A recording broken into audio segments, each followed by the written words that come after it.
Buongiorno da Portoviro, buongiorno da questo bellissimo villaggio di Natale. Siamo con l'assessore Tessarin.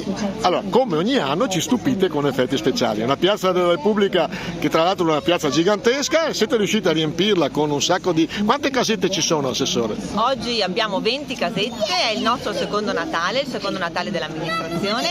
L'aspettativa era tanta e noi speriamo comunque di riuscire a soddisfare tutti questi desideri. Sarà un altro Natale bellissimo. C'è la collaborazione di tutta l'amministrazione, la collaborazione di tutti i commercianti e di tante aziende che ci hanno dato il loro supporto. Sarà un altro Natale pieno di luci e pieno di eventi da scoprire. Ecco, lo manterrete la piazza così fino al...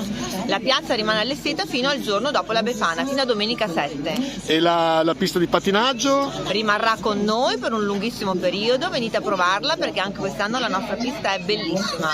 Tra l'altro circondata da una staccionata in legno che ci fa pensare ai villaggi di Natale.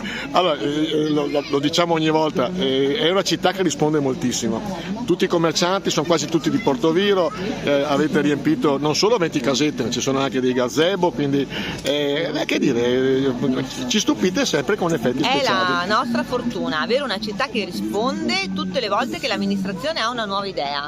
Questo è il secondo Natale e loro anche quest'anno hanno risposto ancora più numerosi rispetto all'anno scorso. Quindi veramente sarà un Natale 2023 con i fiocchi. Ci aspettiamo soltanto la neve.